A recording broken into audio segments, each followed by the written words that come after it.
الحمد لله نحمده ونستعينه ونستغفره ونؤمن به ونتوكل عليه ونعوذ بالله من شرور أنفسنا ومن سيئات أعمالنا ونعوذ بالله من شرور أنفسنا ومن سيئات أعمالنا من يهده الله فلا مضل له ومن يضلله فلا هادي له وأشهد أن لا إله إلا الله وحده لا شريك له وأشهد أن سيدنا ونبينا ومولانا محمدا عبده ورسوله صلى الله تعالى عليه وعلى آله وصحبه أجمعين. أما بعد فأعوذ بالله من الشيطان الرجيم. بسم الله الرحمن الرحيم. وأذن في الناس بالحج يأتوك رجالا وعلى كل ضامر يأتين من كل فج عميق.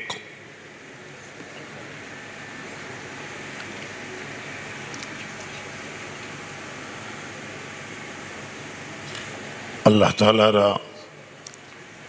سپاس میگوییم و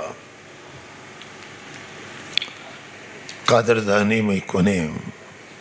و الحمد لله رب العالمین که الله تعالی به این سفر بزرگ حج امسال قبول کرد و در جمع زائران استان کشور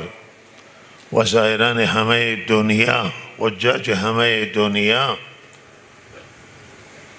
به زیارت خانه کعبه مشرف شدیم و به حج که یکی از ارکان اسلام هست و عبادت بزرگی است. الله تعالی را سپاس گزاریم و قدردانی می کنیم که ما را در این مراسم توفیق حضور داد و همه حجاج گرامی را به عافیت و سلامتی به خانه هایشون برگردانید، به وطن برگردانید.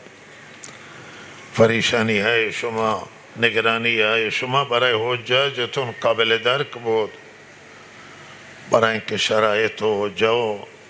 شرایط آنچنانی بود که بهرحال نامنی فرا گرفته بود منطقه را و شما برای حجاجتون نگران بودید و دعا کردید و الله تعالی همه مسافران شما را که به حج رفته بودند به سلامتی و عافیت به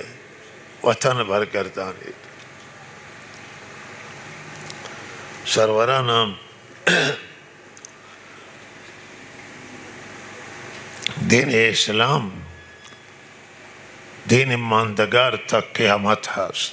تا آخر دنیا هست. الله تعالی همانطور که حضرت رسول صلی الله علیه وسلم را خاتم النبیین آخری نبی قرار داده و قرآن آخری وحی و آخری کتاب است، این امت هم آخری امت و تا قیامت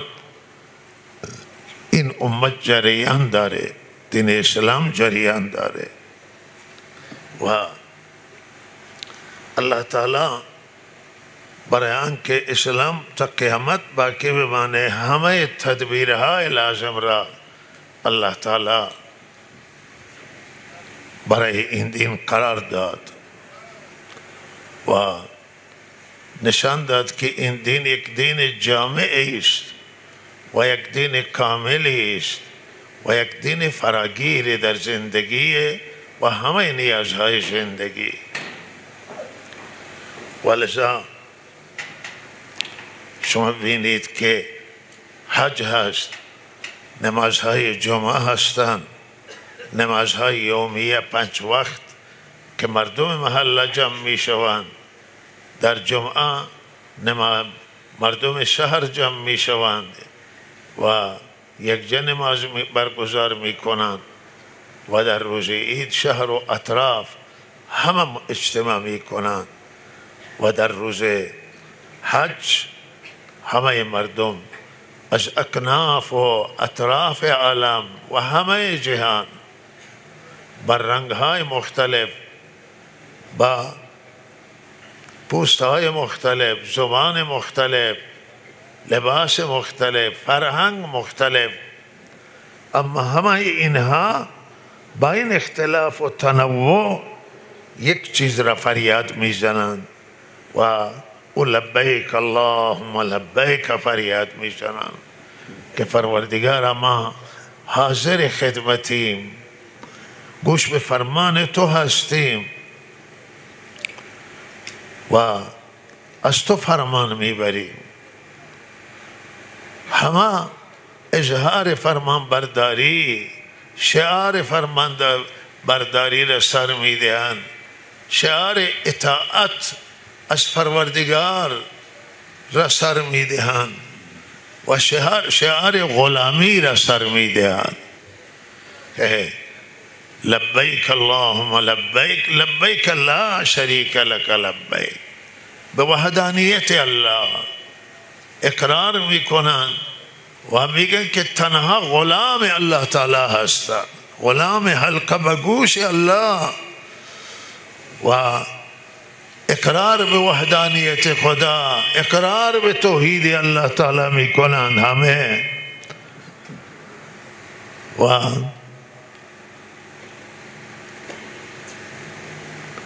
اقرار میکنند که همه محامد و خوبی ها و همه ثنا و تعریف از آن الله تعالی است و پادشاهی از آن الله. الله پادشاهی مطلق جهانه، پادشاهی کامل جهانه، حکم مال الله است. ان الحکم الا لله، حکم از آن پروردگاره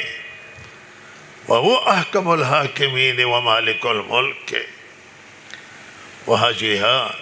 میگه ما حاضر خدمتیم، حاضر دربار تو هستیم و از تو فرمان میبریم.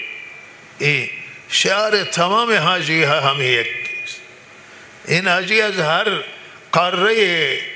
به حج آمده باشه، از هر ملت و ملیت باشه، از هر قومیت باشه، شعار غیر از این نداره که لبیک اللهم لبیک. زبانشون متوجه نمیشیم اما تلبیه را همه میخوانند، زن و مرد، پیر و جوان، همین زبانشونی که لبیک اللهم لبیک. همه یک لباس پوشید. الله تعالی میگن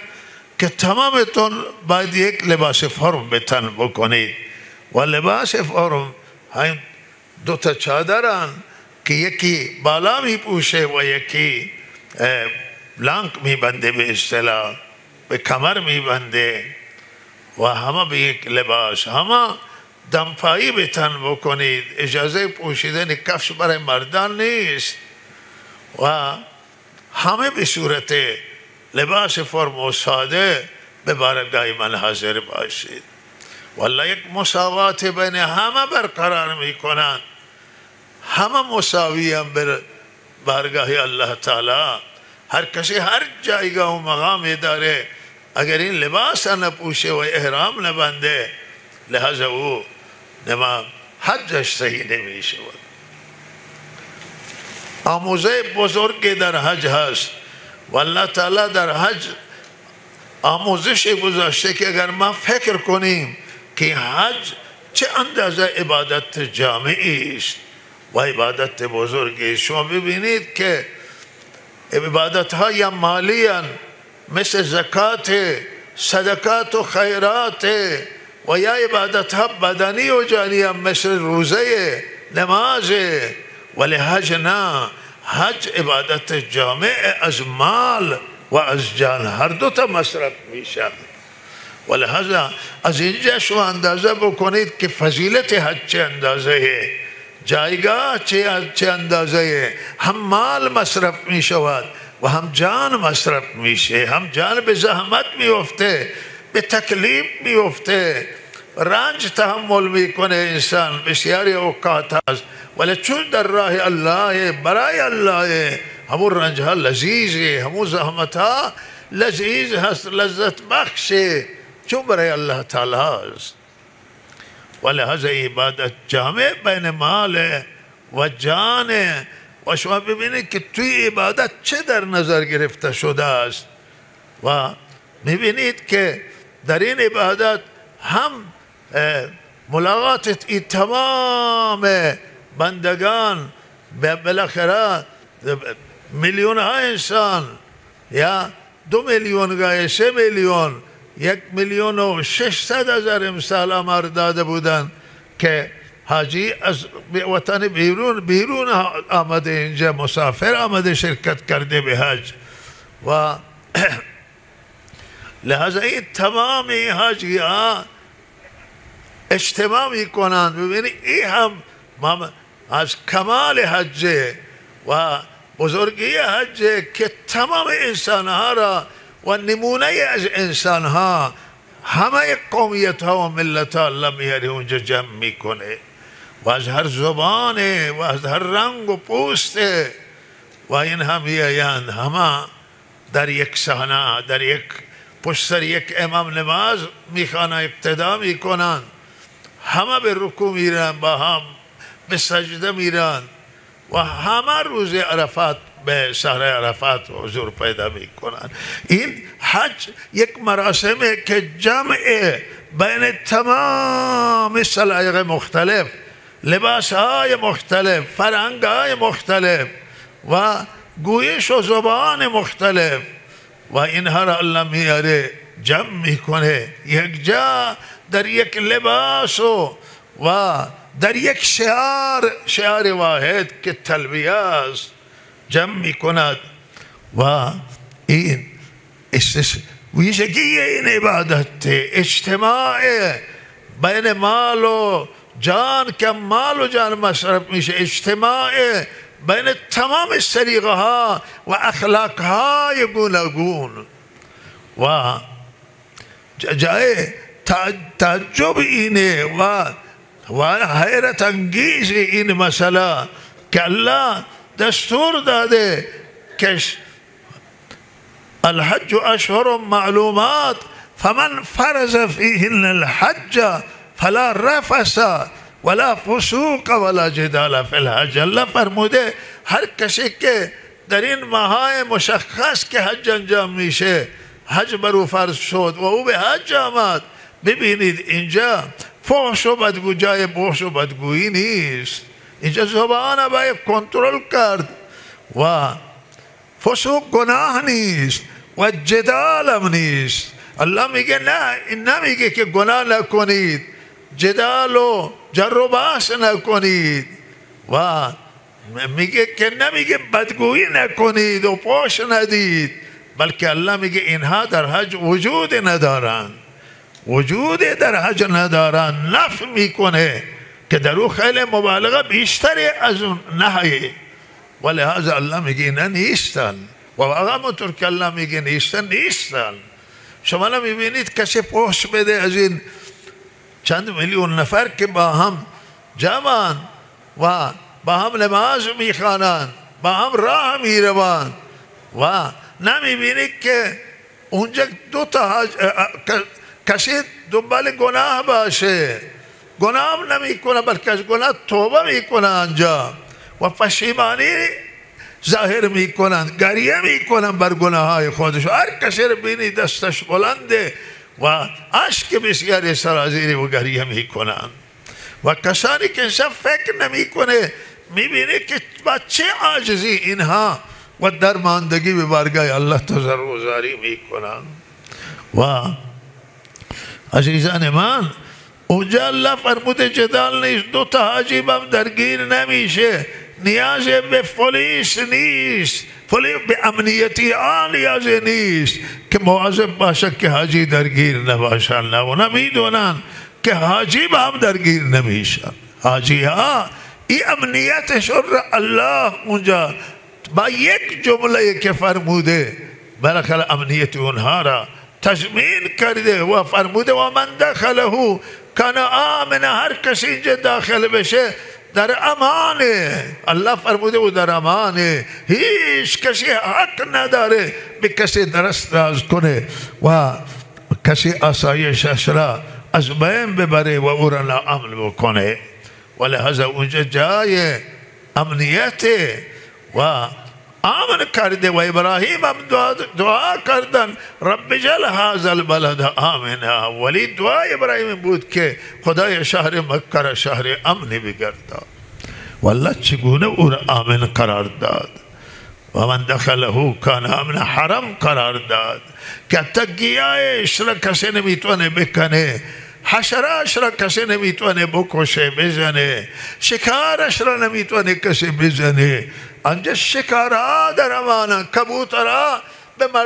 مردم امران. گاهی میبینه به سر شما کبوتری خورد، گاهی میبینه که دست و پاهایش و کبوتر راه میروند.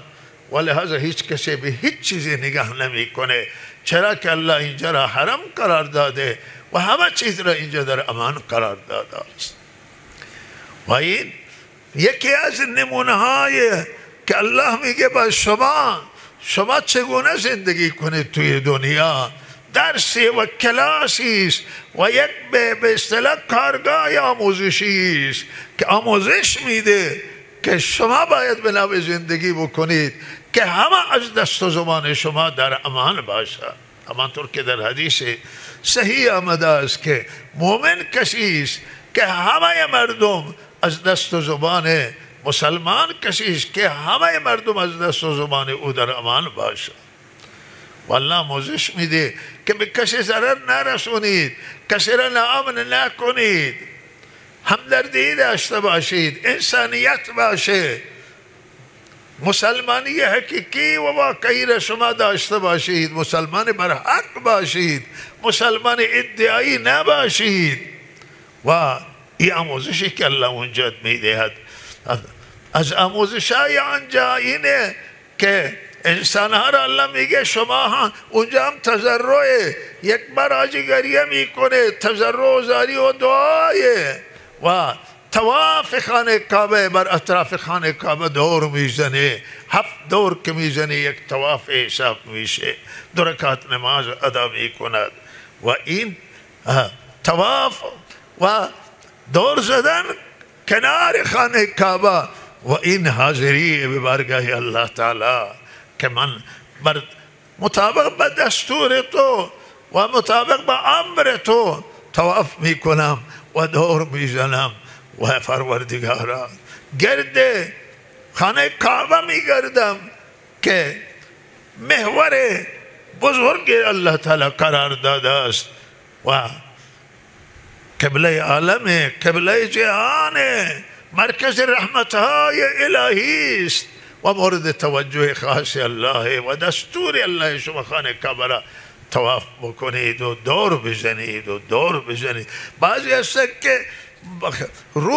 روزها چندین بار طواف میکنند، یک روز چندین تو میبینی که میگردند و خسته نمیشوند. ولهذا باید همینطور دستور الله تعالی را اطاعت کرد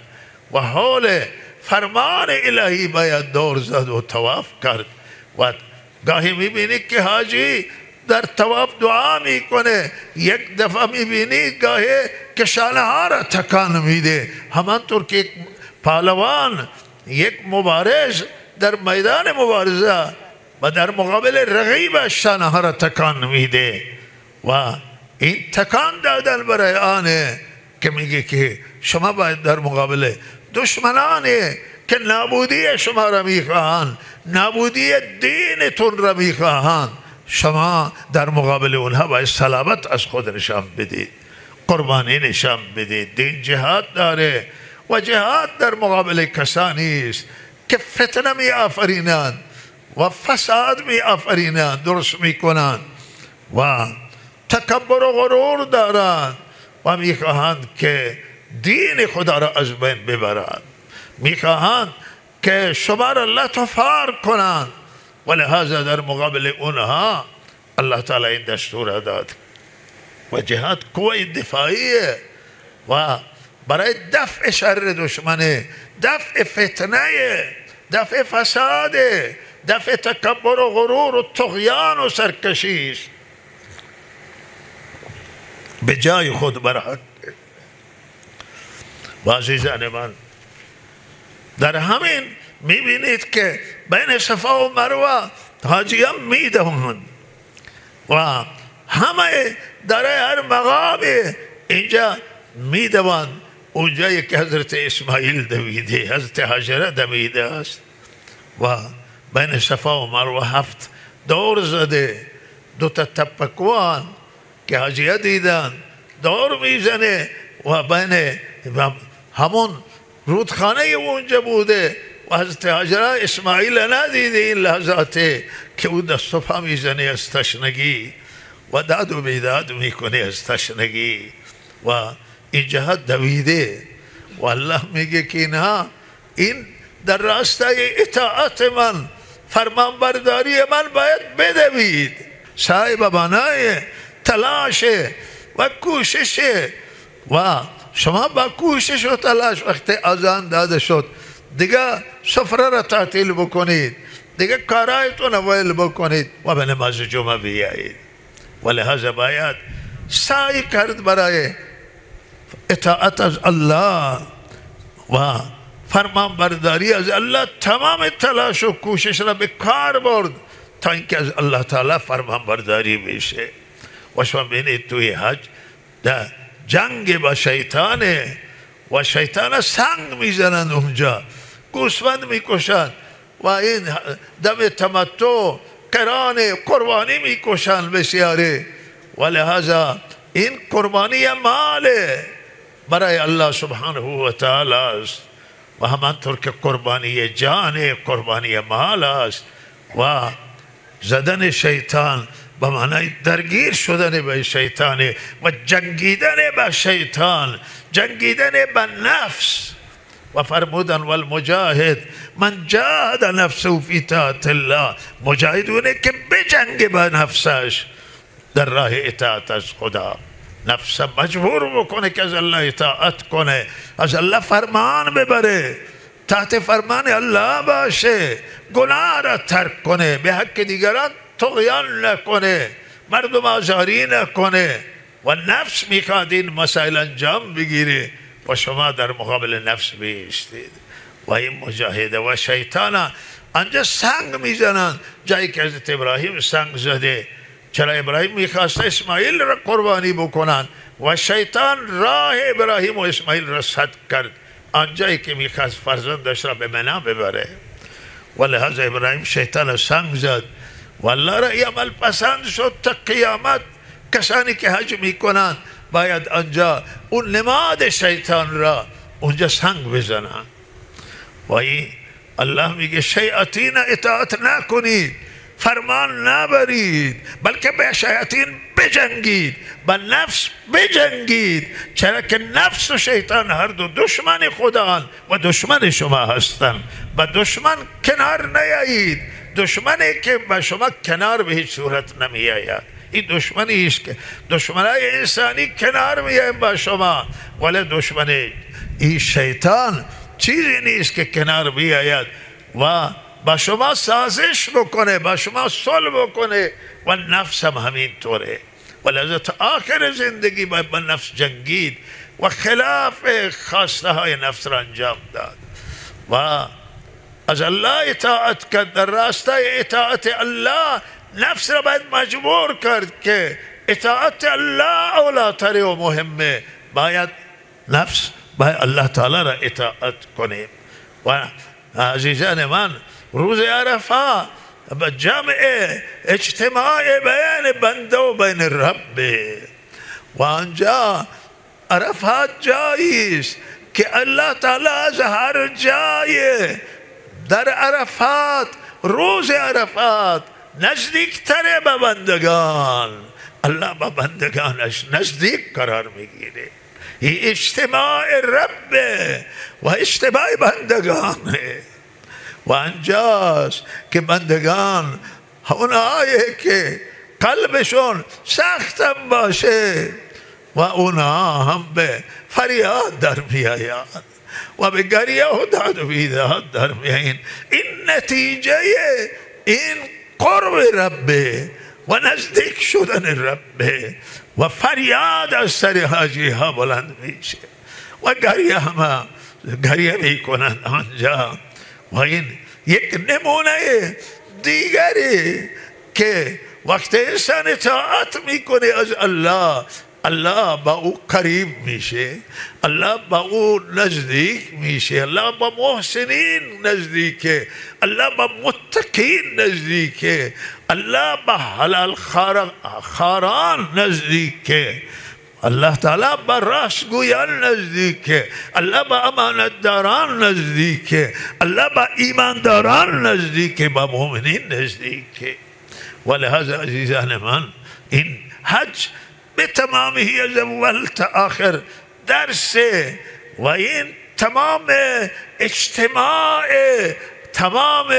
خلاصه از دین انسان، از دین ما در حج وجود داره. ولهذا یک عبادت جامعه و عبادت فراگیره و عبادتی است که در او آموزه های گوناگون موجوده و باید صاحبان فکر و صاحبان نظر فکر کنند به این. بسیاری به حج رفتند و کتاب نوشتند و بسیاری از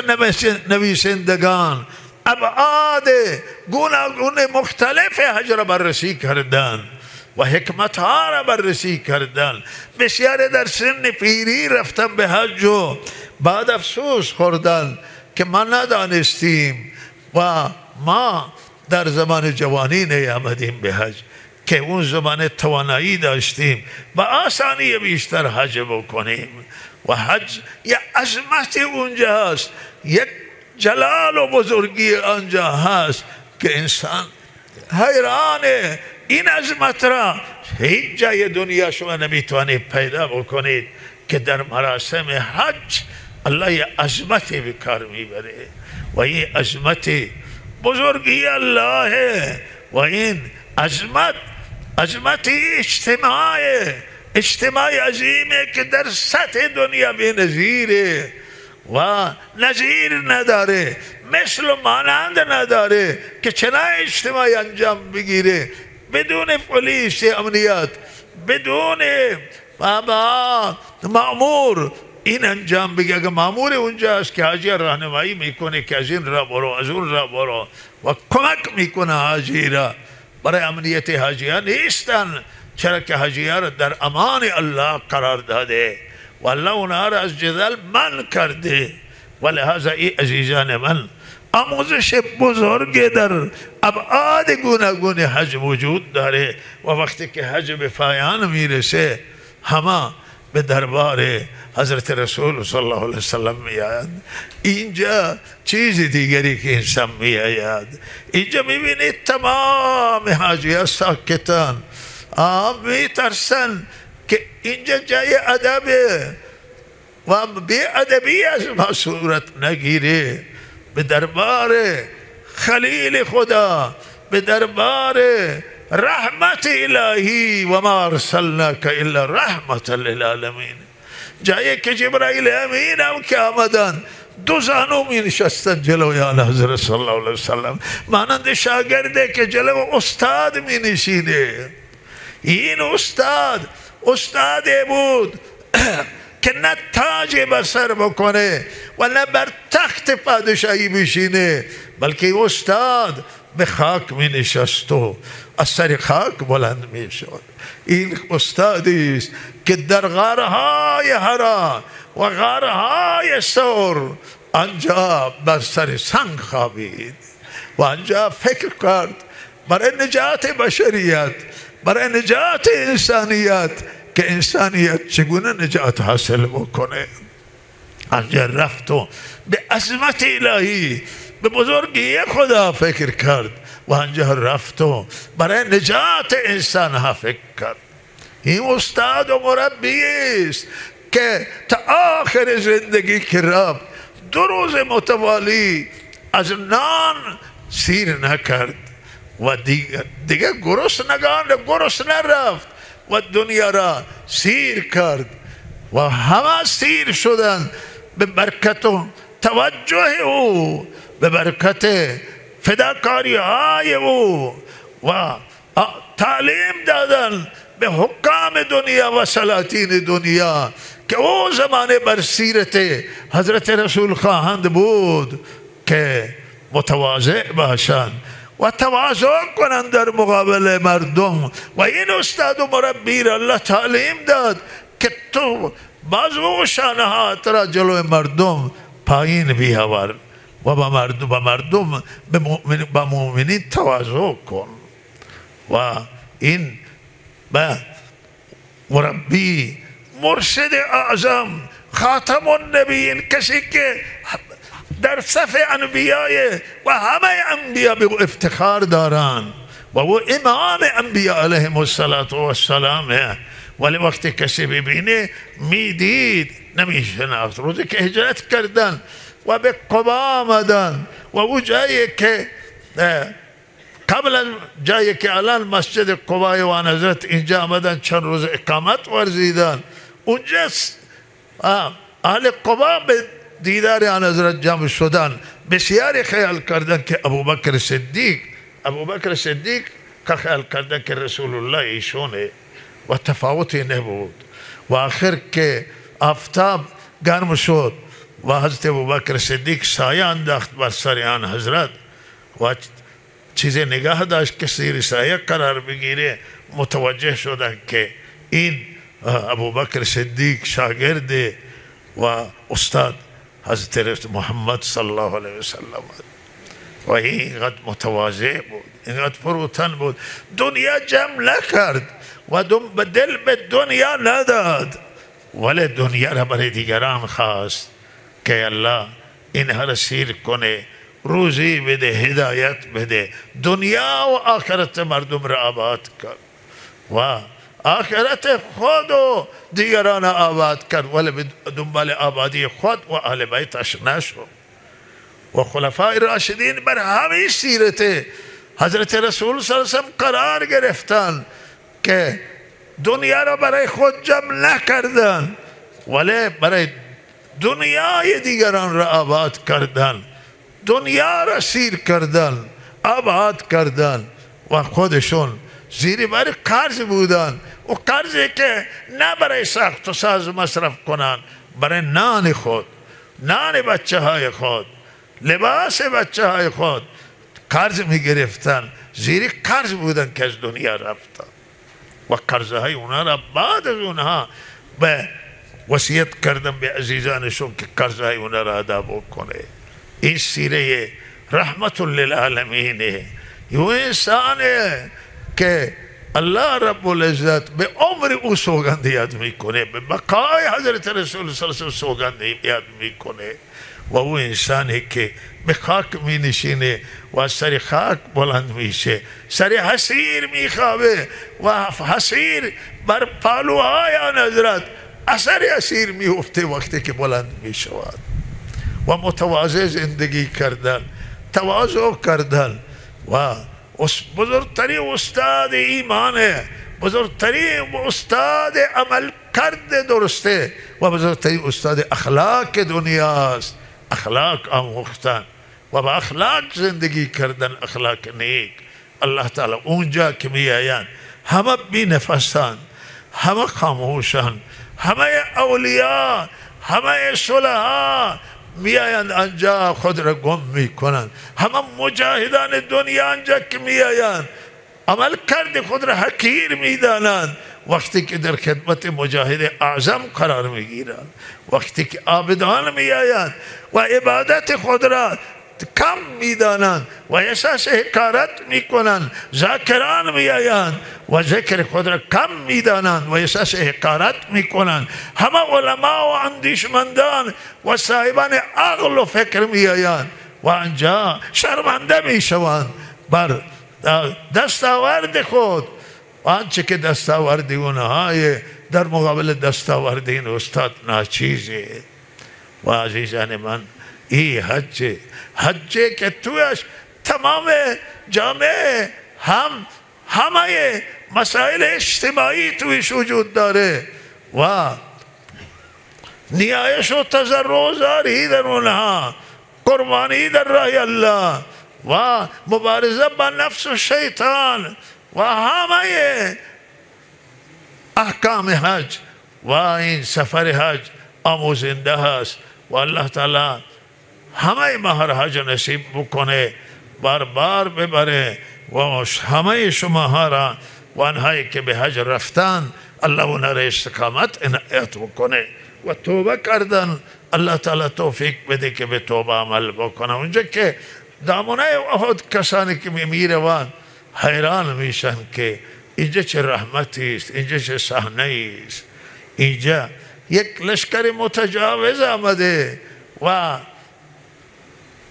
چه انسانهای لایق و شایسته ای را مثل حضرت امیر حمزه رضی الله تعالی عنه سید الشهدا به شهادت رسونده و اینها برای الله مردن، نه برای کشور کشایی، نه برای ملکگیری، نه برای دنیا، صرفا و خالص برای الله اونجا کشته شدن، دفاع کردن از شهر مدینه،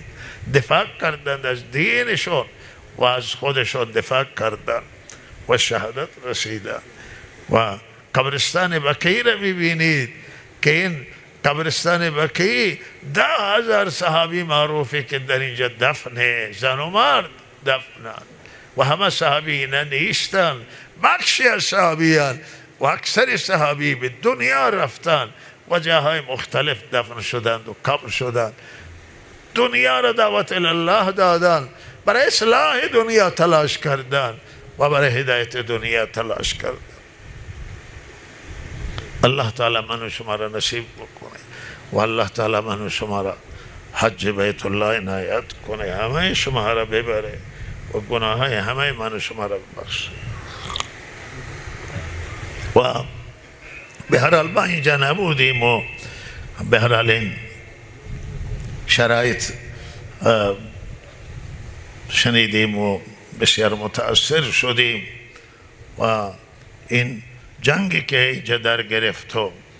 و به هر حال ضایعات پیش آمد، بسیاری از هموطنان عزیز ما شهید شدند و بسیاری از هموطنان عزیز ما اموالشون از دست دادند. به هر حال اگر هرچه که در ایران ضربه خورده و از بین رفته همه بالاخره مال ملت ایرانه، مال مردم ایرانه، سرمایه های ایران و لحظه این سرمایه ها ضربه خوردن و بنده اینجا نبودم و تسلیت عرض می کنم به خدمت همه هموطنان ما عزیز، همه مردم ایران که عزیزانشون را از دست دادن و دچار ضرر و زیان شدن و منابع ملی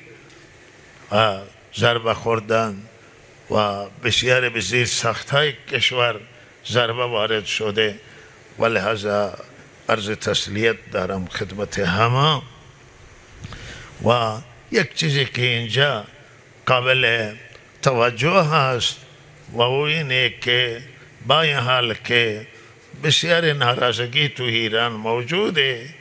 و بالاخره گذشته هر میدانند، همه میدانند که ناراضگی های موجود است و گسترده هم هست، ولی در این جنگ که تجاوز خارجی بود و دولت‌های خارجی به ایران تجاوز کردن، همه ایرانی ها محکوم کرده اند و او مخالفت ها و ناراضگی هایی که داشتن اونها را در نظر نگرفتن و تجاوز خارجی هست و به هر حال زیان آور و نقصان دهنده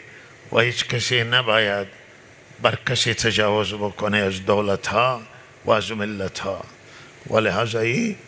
نشانگر هوشیاری ملت و هوشمندی ملت ایران و باید مسئولان و همه قدر این ملت بدانند که چه اندازه ملت رشید و چه اندازه ملت هوشمند و دانا است و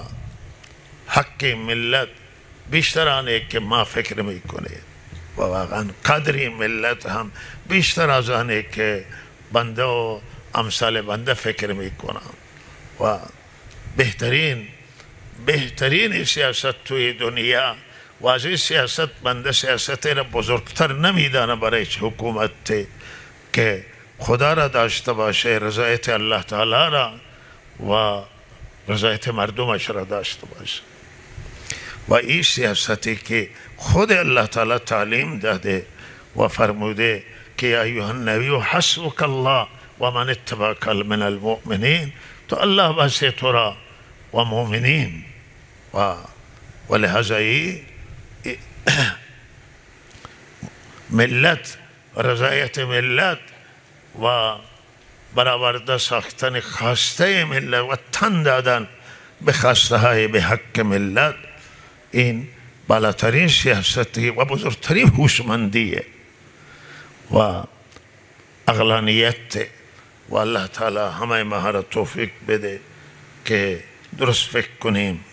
و صحیح فکر کنیم و تو این مسائل بسیاری آموزه موجوده و که فکر کنندگان فکر کنن و اندیشمندان بیاندیشن و الله تعالی همه ما را توفیق عمل عنایت کنه. به همین جملات شکسته اکتفا می شود و دعا نکنه و شما انتظار دارید که امروز در صف شما ماشاءالله این حجاج همه آمدند و حاجی کسی ظاهرا نمونده، از هر راهی بوده. ما به هر حال وقتی که فروازه لغو شد و این جنگ در گرفت و گفتن چند تا مرز بالاخره میتوانه حاجی برن، هم عراق بالاخره یک طریق عراق بود که سازمان حج می آورد و یک راه پاکستان هم اعلام کرد که یک دو تا فرودگاه در اختیار حجاج گذاشت، افغانستان هم اعلام کرد و ما احساس کردیم که و گفته که از همه جا امتر افغانستان هست و شنیدیم که اونجا خیلی ملک امنه و لحظه ما سفری کردیم به کابل و الحمدلله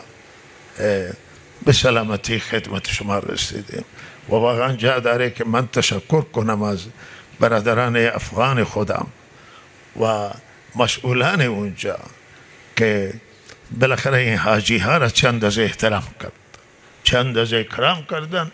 که به حد اکرام کرده که ما شرمنده شدیم که اینها این اندازه محبت میکنن و اکرام میکنن و به هر حال ما سعی کردیم که خود را مخفی نگاه داریم که ولی به همین حال بعضی که پیدا کردن ما را بالاخره می آمدند و درخواست دعای او اظهار محبت و واقعا یک چیزی که عجیبی که من دیدم اونجا و من تحت تاثیر قرار داد امنیتی که در اونجا است و فساد از اون ملک ریشه‌کن شده، فساد ریشه‌کن که ناامنی افغانستان که همه دوزهای همسایه هم فرار میکرده میرفته به افغانستان، ولی انقدر امنه که میگفتن اگر یک زنی از آخر افغانستان سفر کنه به شبها بره و کسی نیست که به او نگاه کنه و اگر ماشین جلو خانه باشه و ماشینا را داخل خانه نمیارن، بیرونن و کسی به ماشین نگاه نمی کنه، ماشین کسی. و امنیت که ما هم دعا کردیم برای اون خدا این امنیت پایدار بکنه. امنیت چیزی که ابراهیم علیه السلام به برای مکه که دعا میکنه، اولی دعاش رب اجعل هذا البلد آمنا، این بلد امن فرما. والامنیت و بعد از امنیت برای روزی دعا کرده که ورزق اهله، ای الله اهل این شهر روزی بده. و بالاخره سفری کردیم و به هر حال